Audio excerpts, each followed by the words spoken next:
Bonjour. C'est sans doute un signe des temps, un signe de notre société, de cette civilisation des loisirs qui, dit-on, se construit. Mais le samedi, à moins de catastrophes ou de guerre mondiale, il faut bien dire que le grand centre d'intérêt, c'est le temps. Soleil ou pas soleil, telle est la question dont dépend la bonne ou la mauvaise humeur de quelques millions de Français. Depuis quelque temps, les météorologues sont devenus des personnages redoutables que l'on consulte le samedi avec angoisse pour savoir ce que sera le week-end. Monsieur Fons, vous êtes l'un de ces personnages redoutables, alors, soleil ou pas soleil? Eh bien, on va d'abord regarder une photo satellite qui a été prise il y a à peu près 1 heure, et elle montre que l'Espagne et la France, pratiquement, sont dégagées de tout nuage, sauf peut-être quelques formations nuageuses qui sont sur le nord-est de la France. Ah, c'est cette photo, on voit très bien. Alors, nous allons rester résolument optimistes, et pour la journée de dimanche, comme vous pouvez le voir sur cette carte, nous avons prévu un beau temps chaud sur la majorité de la France. Et il y a un fait à remarquer, c'est qu'ici, sur l'Espagne, il y a une zone d'orage qui va se développer demain et qui, progressivement, gagnera au cours de la journée de lundi les régions qui s'étendent de l'Aquitaine à la Bretagne. Maintenant, ailleurs, ce sera encore la persistance d'un beau temps chaud. C'est ce qu'on pouvait escompter, je pense, pour ce week-end. Par exemple, la photo satellite nous montre beau temps sur la France, et tout à l'heure, il y avait des nuages sur Paris. C'est ça. Si on avait une meilleure définition de cette photo, on verrait qu'il y a des rues de nuages très fines, et la région parisienne est intéressée à l'heure actuelle par ces rues de nuages qui sont des nuages très supérieurs. En tout cas, vous êtes formel, un beau week-end en perspective. Absolument. Et vous vous engagez formellement à ce que ce soit respecté. Je pense. Bien, eh bien, je vous remercie, monsieur Fons. Un acte odieux.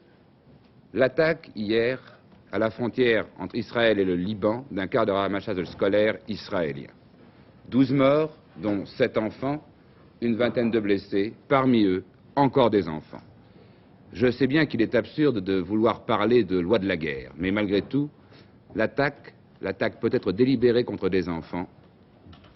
Quoi qu'il en soit, et en dépit et indépendamment des réactions passionnelles qu'un tel événement ne peut manquer de provoquer, il se pose ce matin à Jacques Abouchard un certain nombre de questions.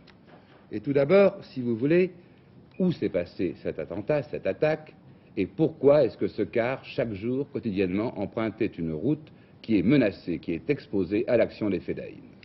Eh bien, d'abord, la première question, où s'est passée l'attaque? Nous allons voir sur une carte l'endroit très précisément au sud-est du Liban, et c'est une zone où la frontière n'a jamais bougé depuis 1948, et à cet endroit, la route épouse très exactement le tracé de la frontière de 1948 entre le Liban et Israël. C'est une zone accidentée qui se prête au coup de main, et les Fédayines responsables de l'attentat ont donc pu se mettre en embuscade très près de la route pour prendre l'autobus sous le feu de leurs armes automatiques et des bazookas. Mais précisément, puisque cette route est si menacée, comment se fait-il que chaque jour, un car l'empruntait, un car avec des enfants à son bord? Eh bien, en fait, c'est une zone, celle-ci très précisément, où il y a rarement des incidents. Il y a eu des incidents sur la frontière israélo-libanaise, mais en d'autres points. À ce point, il n'y avait pratiquement jamais d'incident, n'est-ce pas? Et les Israéliens tenaient à affirmer leur souveraineté. Cette route est israélienne, et ils estiment qu'il n'y a pas de raison pour eux de ne pas faire passer de véhicules sur cette route. Bon, voilà donc l'attentat. Et maintenant, la grande question, qui l'a fait? Parce que certaines organisations ont désavoué. Oui, en fait, le Fatah, qui est la principale organisation palestinienne, a désavoué, a même parlé d'accidents tragiques. Les auteurs de l'attentat sont des membres d'une organisation dissidente du FPLP, du Front Populaire de Libération de Palestine, une organisation extrémiste. Les auteurs ont d'abord déclaré qu'ils pensaient que l'autobus transportait des experts militaires israéliens. Et puis lorsqu'on leur a dit qu'il s'agissait en fait d'un autobus de ramassage scolaire, ils ont ajouté, eh bien, tant pis, nous vengeons ainsi la mort de 40 enfants égyptiens qui ont été tués au mois d'avril lors d'un bombardement israélien sur l'Égypte. Voilà les attentats, les responsables de l'attentat. Bien. Pour les Libanais, c'est évidemment un très très grave problème. C'est une fois encore la mise en cause de leur pays dans ce conflit. Oui, les Libanais sont à la fois gênés, indignés et inquiets. Gênés parce que, dit-on à Beyrouth, l'opinion libanaise condamne formellement et unanimement cet attentat. Et ils sont gênés également, les Libanais, parce qu'ils se rendent bien compte que la situation leur échappe. Le Liban glisse peu à peu dans la guerre, et même s'ils le voulaient, ils n'auraient pas les moyens de s'opposer à l'action des Palestiniens, des commandos palestiniens. Les Libanais ont bien tenté en octobre dernier de limiter cette action, mais par la pression d'autres pays arabes et au nom de la solidarité arabe, ils ont été amenés à signer un accord au Caire, et par cet accord, ils espéraient, eux, limiter l'action des Fédayines, mais il se trouve que les Fédayines n'acceptent pas pratiquement de limitation à leur aide. On doit s'attendre, je pense, à des réactions israéliennes et peut-être à des réactions extrêmement vives. Extrêmement vive, oui. Madame Golda Meir, hier, a déclaré que la responsabilité de l'attentat reposait entièrement et exclusivement sur le gouvernement libanais. Et M. Yigal Allon, le vice-président du Conseil israélien, a déclaré que le Liban était complice des terroristes. Mais les Libanais ripostent qu'ils ne sont pas les gendarmes d'Israël, et eux-mêmes ont d'ailleurs déposé une plainte au Conseil de sécurité, en même temps qu'Israël, plainte contre les bombardements de plusieurs localités libanaises hier par l'artillerie israélienne, bombardements qui ont fait des morts et des blessés dans la population civile libanaise. Si vous voulez, alors Jacques Abouchar, on peut se poser quand même une dernière question dans ce domaine. Est-ce que justement cet attentat contre le quart israélien n'a pas été voulu par certains Fédayines pour entraîner un peu plus avant le Liban dans cette guerre, c'est-à-dire le mettre devant un fait accompli, provoquer des réactions israéliennes et faire que les Libanais ne puissent plus échapper à l'engrenage de la guerre au Moyen-Orient? Oui, c'est évident. D'ailleurs, le groupe en question est donc un groupe dissident et plus ou moins incontrôlé, puisque le Fatah, lui, a désavoué l'attentat. Les Fédayines sont encouragés, enfin certains Fédayines sont encouragés dans cette voie de l'extrémisme par certains voisins du Liban, et en particulier, disons-le, par la Syrie, qui a souvent reproché au Liban sa tiédeur dans la lutte contre Israël. Ces mêmes Syriens dont les troupes étaient rentrées au Liban dernièrement, des troupes qui ont mis un certain temps à en sortir. À se retirer. Alors, parallèlement, à New York, il y a eu une agression contre des représentants de mouvements palestiniens aux États-Unis. Effectivement, un groupe de jeunes gens a envahi les locaux de l'OLP, de l'Organisation de libération de la Palestine, et a matraqué un des représentants de l'OLP, M. Sadat Hassan, qui a été transporté à l'hôpital. Ses jours ne sont pas en danger. Bref, en conclusion de ce qui s'est passé hier à la frontière syro-libanaise, entre Israël et le Liban, on peut donc dire, je pense, que peut-être par cet acte, certains commandos palestiniens ont voulu plus avant entraîner le Liban dans la guerre et rendre irréversible un changement de la politique libanaise et compromettre encore davantage les chances de solution. En France, eh bien, c'est d'abord à Orly la grève des techniciens de la navigation aérienne qui se poursuit, donc des perturbations dans le trafic aérien, des retards, des gens qui attendent et qui voient leur avion retardé parfois d'1 à 2 heures ou qui attendent des amis qui doivent arriver. Ces amis arrivent également en retard. La grève doit se prolonger jusqu'à lundi soir et l'on attend aussi une grève du zèle des douaniers. À Saint-Fond, dans la banlieue lyonnaise, c'est le congrès de la Convention des institutions républicaines de M. François Mitterrand. M. Codestier doit présenter à ce congrès son projet de contrat socialiste, contrat sur lequel il pense que peut se faire l'unité de la gauche. Une unité de la gauche toujours difficile, mais qui hier soir a peut-être fait un léger progrès lorsque M. Savary, le secrétaire général du Parti socialiste, a estimé qu'il n'y avait pas eu d'affaire Garaudy et que par conséquent, le dialogue avec les communistes devait se poursuivre. Enfin, à Angers, un autre congrès, celui des propriétaires agricoles. Et François de Virieu a rencontré leur président, M. Deloriston. Louis Deloriston, vous êtes secrétaire général de la Fédération de la propriété agricole, qui tient actuellement son congrès à Angers. Quel est le thème de ce congrès? Le thème de ce congrès est propriété et libertés individuelles. En fait, c'est la reprise d'un thème général que nous avons évoqué au cours de nombreuses réunions et selon lequel nous avons voulu dire et proclamer d'une façon assez nette qu'il y avait 2 mots qui étaient liés ensemble, celui de propriété et celui de liberté. C'est-à-dire? C'est-à-dire que nous pensons qu'un homme est libre en fonction de ce qu'il est propriétaire de quelque chose. Ou si vous préférez, un homme est toujours responsable d'un autre qui est plus propriétaire que lui. Nous pensons donc que beaucoup plus loin que la propriété agricole, c'est le fait de toute la propriété qui est en cause aujourd'hui. Et à travers la propriété agricole, c'est toutes les propriétés que nous entendons défendre. Oui, cela dit, n'est-ce pas, quand on est propriétaire d'un bien de production, on opprime toujours plus ou moins quelqu'un qui exploite ce bien de production. Non, parce que, en fait, je crois que le vrai prolétaire n'existe pas. et que tout le monde est peu ou prou propriétaire de quelque chose. Et ce que nous cherchons, c'est non pas à favoriser les nantis, mais je crois que c'est à diffuser la propriété, à rendre le plus grand nombre possible de gens propriétaires.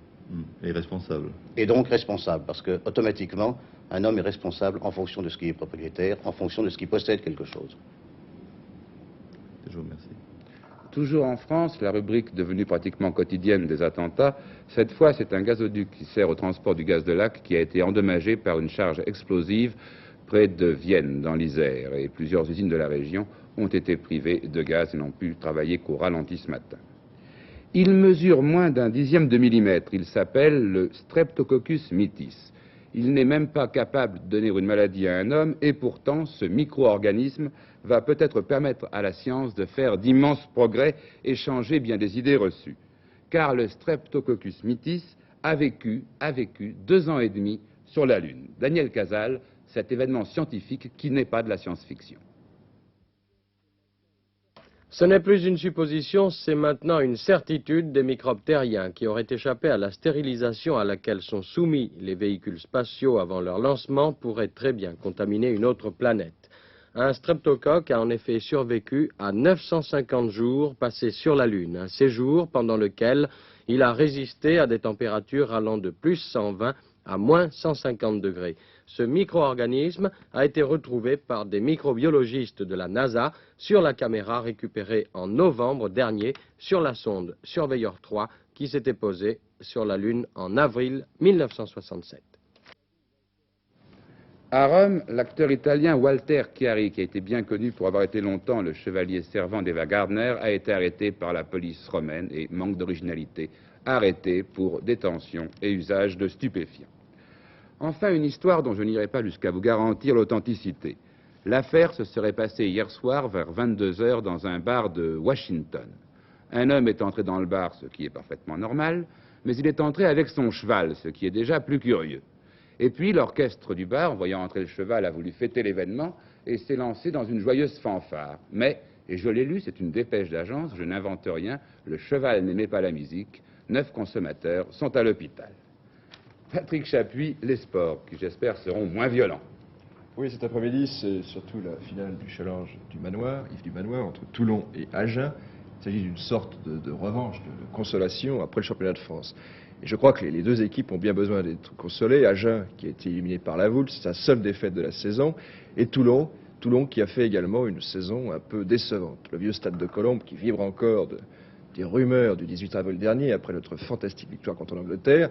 Le vieux stade de Colombes sera encore, je pense, cet après-midi le cadre d'une très belle explication, principalement entre les deux packs qui sont considérés comme les plus redoutables du championnat. Cyclisme, il y a une triste nouvelle. Raymond Poulidor a abandonné ce matin. Il était malade, non? Oui, il est malade. Il a mal supporté des gaz d'échappement qu'il a respirés pendant une tournée qu'il a fait pour le compte d'une radio périphérique sur la route du futur Tour de France. Voilà ce qu'il a. Il a abandonné et c'est Luis Ocana qui est actuellement en tête devant Raymond Delille à 40 secondes. La Coupe du Monde de football débute dans une semaine et déjà le marché noir va très bon train. Un billet pour le match Brésil-Angleterre, qui est considéré comme le match au sommet, coûte déjà la modeste somme de 1000 pesos, ça fait 40 000 francs anciens.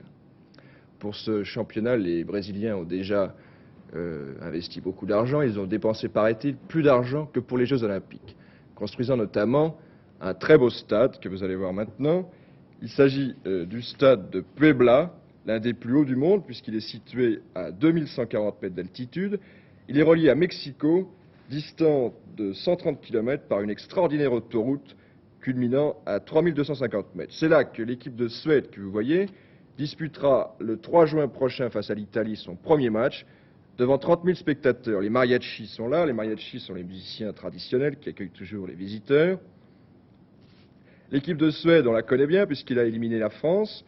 C'est elle aussi qui disputa la finale contre le Brésil, l'année où la France termina 3e. C'était dans le temps, il y a 12 ans, très exactement. Dans le groupe 2, la Suède rencontrera l'Italie, l'Uruguay et l'Israël. Ovar Bergmark, l'entraîneur, espère accéder au quart de finale. son favori est le Brésil, qui est, je crois, le favori de tout le monde dans cette coupe. Une consolation pour les Français, l'équipe de France n'est pas à Mexico, mais nous n'aurons pas à payer les billets aussi chers pour voir les matchs, certains seront transmis. Oui, absolument, il y aura 19 matchs retransmis à partir du 31 mai. Si vous voulez, nous ne quitterons pas l'Amérique du Sud, en parlant un peu du rallye long de Mexico. Les pilotes se reposent actuellement sur un bateau en direction de Panama. La course se reprendra lundi, en plein pays du salaire de la peur. C'est toujours Nicolas qui est en tête. En France, ce matin, toujours en automobile, sur le circuit du Castellet, un grave accident. Pierre Fouquet s'est tué. Il était au volant d'une 504 et il disputait une épreuve à l'économie, le Mobile Economy Run, qui dure 12 heures. Quelque chose qui explique peut-être qu'hier, Servos Gavin nous ait dit qu'il abandonnait la compétition parce que parfois il avait peur. Oui, je voudrais terminer en vous disant que cet après-midi, la France va sans doute se qualifier pour le tour suivant de la Coupe Davis de tennis. Nous avons gagné déjà les 2 premiers simples et notre double, Chanfrot-Rouillet, devrait assurer cette qualification. Prochain adversaire, l'Espagne. Maïté Guérité, je crois que demain, les Français pourront faire la preuve qu'ils ont bon cœur et qu'ils savent se montrer généreux. Effectivement. Vous savez que le dimanche 31 mai, c'est le jour de la fête des mères, mais la semaine qui précède, c'est-à-dire du 24 au 31, est placée sous le signe de la mère et de l'enfant. Et demain, dimanche, est organisée une collecte. À quoi sert cette collecte? Je vous propose d'écouter l'appel de mademoiselle Marie-Malienne Desnèches, secrétaire d'État. Que beaucoup de mamans ont souvent un second qu'elles font en plus. La présence de la maman auprès de ses enfants est d'une importance capitale et pour la santé de cet enfant et pour son équilibre affectif. Bien sûr, les pouvoirs publics font beaucoup, ainsi que les caisses d'allocation familiale. Mais les associations familiales, le Comité national de l'enfance ont une action nouvelle et complémentaire qui est très intéressante. Développement de l'aide par les associations familiales, par les travailleuses familiales, veux-je dire, maisons de repos, maisons de vacances, participation aux haltes garderies, aux colonies de vacances. C'est, vous le voyez, une action très diversifiée. Il suffit que la mère soit arrêtée un seul jour pour que l'on mesure la multiplicité des problèmes qu'elle a à résoudre. Et il faut l'aider. Il est d'usage, le jour de la fête des mères, que chaque enfant fasse un cadeau à sa maman. Eh bien, vous en ferez tous un très utile en donnant généreusement cette semaine à la collecte pour la mère et pour l'enfant. Actualité artistique à Paris avec la biennale Formes humaines dans les jardins du musée Rodin par Jean-Pierre Anquery. Le jardin du musée Rodin, avec ses groupes d'enfants et ses couples d'amoureux, n'est-il pas un cadre idéal pour une exposition de sculpture? Celle qui s'y tient à l'heure actuelle, la Biennale Formes humaines, nous est présentée par son principal animateur, l'historien et critique d'art Raymond Charmet, devant une monumentale Minerve en cuir martelé de Volti. La Biennale a un double objet très précis. D'abord, de présenter en plein air des sculptures d'assez grand format et de caractère monumental. Ensuite, de réunir parmi les nombreuses tendances de l'art contemporain ceux qui se sont attaqués au thème éternel et toujours passionnant de la figure humaine. Ceci sans discrimination de tendance, depuis les tenants de la tradition et du beau nu classique jusqu'aux expressionnistes qui essayent de tirer du spectacle du corps humain des aspects nouveaux et particulièrement étranges même. Le centaure, lui lègue et renouvelle par des recherches hardies le vieux thème mythologique de l'homme incarné dans l'animal. Mais la Biennale ne s'ouvre pas qu'aux professeurs de l'école des Beaux-Arts. Cette Vénus de Nanterre est due à Pierre Merlier qui, à 38 ans, peut déjà être considéré comme le rénovateur de la sculpture en bois polychrome. Plus jeune encore, puisqu'il n'a que 24 ans et qu'il est élève aux Beaux-Arts, Jean-Marie Sénatoré, avec ses nus sur la tête, révèle son don de capter les formes humaines en mouvement.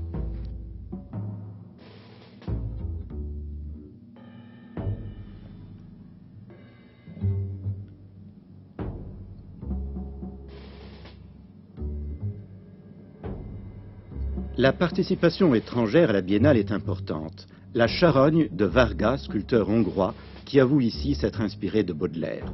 Polyphème aveugle de Fenosa, un des maîtres de la sculpture espagnole actuelle, remarquez Ulysse caché dans la laine du bélier.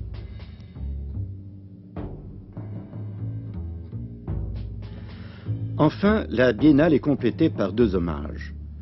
L'un à Zetkin, avec des œuvres aussi célèbres que La ville détruite ou L'Arlequin hurlant. L'autre à Arbus, dont voici l'étonnant buste du peintre Yves Braillère qui semble faire corps avec sa palette. Puis la figure de proue.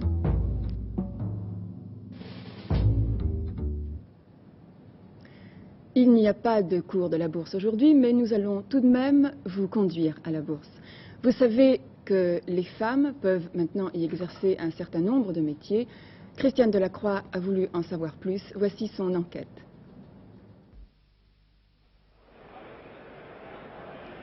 La bourse de Paris, le temple de l'argent. Et en vérité, une bruyante fourmilière où se marque la mathématique précise qui étalonne chaque jour les valeurs les plus notoires de l'économie française.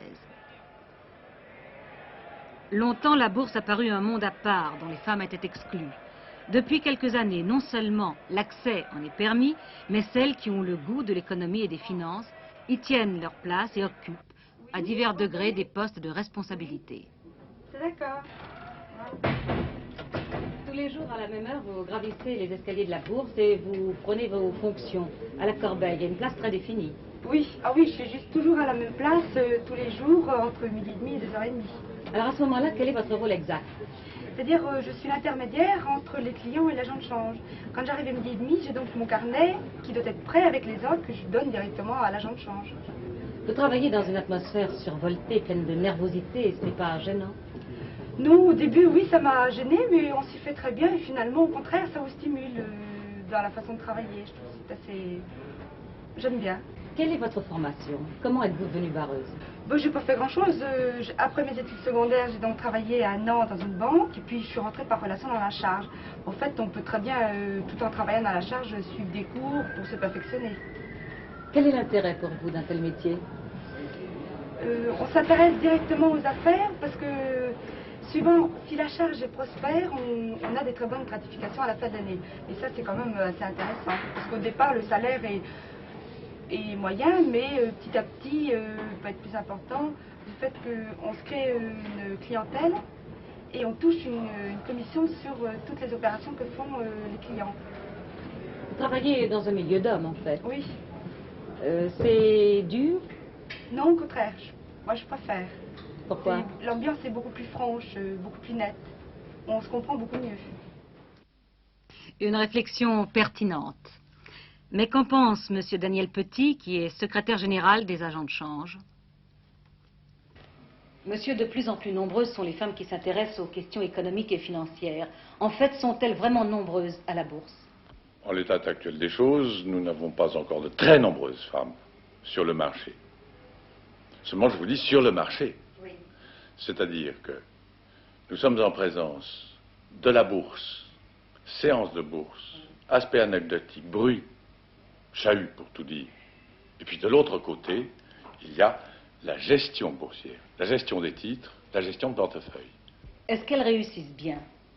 Singulièrement dans le second aspect des choses, pour une raison assez simple. D'une manière générale, les femmes font preuve d'esprit de précision, d'esprit d'exactitude, d'esprit de méthode. Et en la matière, ce sont des qualités absolument fondamentales. Alors, voyons effectivement comment les choses se passent de l'autre côté, dans les bureaux où travaillent les analystes financières. C'est d'après votre travail, d'après vos analyses, qu'une société peut, si elle le veut, introduire un titre en bourse.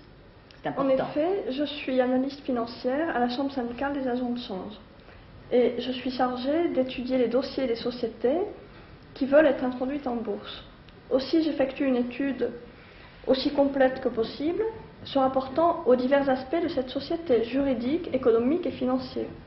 Et au vu de mon étude, la Chambre syndicale se prononcera sur l'admission de cette société ou non à la cote officielle. Combien de temps peut durer une telle étude? Cette étude peut avoir une durée assez variable, mais je crois qu'une moyenne se situe autour d'1 mois de travail. Vous avez certainement des difficultés d'appréciation. Le principal intérêt constitue également la principale difficulté. Et bien sûr, une importante documentation est mise à la disposition des analystes financiers. L'analyste financier a besoin de se documenter de façon très précise. C'est ce que vous êtes venu faire ici. Oui, je suis venu rassembler le maximum de documentation sur un secteur de l'industrie que j'étudie actuellement, afin de me permettre d'éclairer les problèmes des sociétés qui se trouvent dans ce secteur. Quel est le but pratique de vos analyses? Lorsque j'aurai étudié ces problèmes de l'industrie et analysé la société dont je m'occupe actuellement, j'essayerai de déterminer ses perspectives d'évolution, sa croissance possible, afin de formuler un jugement sur le niveau de son cours en bourse et de mieux conseiller notre clientèle dans ses placements. Alors, il y a quelque chose de plus vivant dans votre métier. En fait, vous allez visiter les sociétés elles-mêmes. Oui, j'essaye tout d'abord de me tracer mon propre schéma, si vous voulez, ma propre expérience de la société. Et lorsque j'ai mon idée, je demande une audience aux dirigeants de la société, je confronte la façon dont je vois les problèmes avec la façon dont ils les vivent eux-mêmes réellement. Quelle a été votre formation? Comment devient-on analyste financier? Personnellement, j'ai fait des études à Sciences Po et à la faculté de droit, une licence de sciences économiques, mais il y a également une autre technique pour faire de l'analyse financière qui se développe de plus en plus et qui est celle d'une formation technique, ingénieur ou scientifique, qui cherche à se reconvertir vers des activités économiques et financières. Quel intérêt trouvez-vous dans votre travail? Je crois que c'est un très bon moyen d'être tenu au courant et vraiment inséré dans la vie économique avec les problèmes qu'elle comporte, et ceci d'une façon très concrète puisque nous le vivons à travers l'évolution des sociétés. Vous avez sans doute déjà fait des projets pour le week-end, peut-être allez-vous monter à cheval. Le sport équestre tend de plus en plus à se démocratiser en France. Un guide vient de paraître qui fait le point à ce sujet. Jacques Forestier nous en dit plus. Agnès Lamoureux, vous venez d'éditer un guide équestre qui s'appelle « Où monter à cheval ». Dans ce guide, vous indiquez non seulement où l'on peut monter, mais pourquoi, quand et comment monter à cheval. C'est une sorte de guide Michelin de l'équitation qui donne des renseignements précis sur tous les centres équestres, les clubs, très différents, aussi bien sur les ranchs que sur les sociétés hippiques importantes qui préparent les grandes compétitions. On présente des maternelles hippiques, des clubs où on ne trouve que des ruraux qui dressent leurs chevaux. Je pense que ça donne tout le panorama de l'équitation française actuelle. Le sport équestre est actuellement en plein développement en France. Depuis 10 ans réellement. Beaucoup de monde monte à cheval. On compte environ le taux d'augmentation de croissance des sports équestres, 25% par an. Avant, le cheval était réservé à une certaine élite. Est-ce que l'on peut dire que maintenant, tout le monde monte à cheval? Tout le monde peut monter à cheval. Peut monter à cheval, parce que ça devient un extrêmement bon marché dans certains centres. Et puis c'est reconnu aussi comme activité de plein air par l'éducation nationale. Et on fait monter maintenant des tout petits enfants à cheval grâce au poney. Combien faut-il compter pour apprendre à monter à cheval? De 5 francs à 15 francs environ. 5 à 15 francs de l'heure, oui, c'est ça. En moyenne, donc, il faut compter dans les 10 francs tout de même. Il y a une nouvelle mode maintenant en France, c'est la monte western. C'est comme ça qu'on l'appelle. Oui. Alors, c'est une mode qui s'implante sérieusement ou quoi? S'implante un peu, pas très sérieusement, mais je crois que c'est très bon pour les jeunes parce que c'est une équitation beaucoup plus libre. Bien sûr, c'était amené par les films, le cinéma, l'attrait de l'Ouest, mais c'est une équitation qui est extrêmement valable. C'est autre chose, mais autre chose. Au fond, l'équitation est toujours la même. On monte avec un enraînement différent, on se déguise un peu, mais c'est tout de même de l'équitation. C'est pas du folklore plus que de l'équitation? Il y a un peu de folklore, mais quelquefois, il y a de la très bonne équitation aussi. Mais le cercle hippique, habituellement, enfin dans l'esprit du public, se trouve empreint d'un certain snobisme. Est-ce que vous ne croyez pas que justement ce côté décontracté qu'a le ranch puisse amener les gens à faire du cheval? Ah, très certainement. Mais à côté de ça, il y a aussi le snobisme du western. Mais parce qu'on veut faire de l'équitation western, on dit qu'on monte dans un ranch. Mais je crois que c'est tout de même une équitation plus détendue, il y a beaucoup moins de contraintes, il n'y a pas de manège. Et c'est une équitation tout de même plus facile à cause de la selle qui vous aide. On est un peu maintenu. Je crois que nous avons répertorié tous les établissements les plus variés dans ce guide de montée à cheval, de manière que chacun puisse trouver quelque chose pour son goût. Je vous rappelle le titre de ce guide, Où monter à cheval, édité chez Hachette. Voilà, c'est ainsi que s'achève Télémidi. Bon week-end à tous, soyez très prudents sur les routes. Merci de votre attention.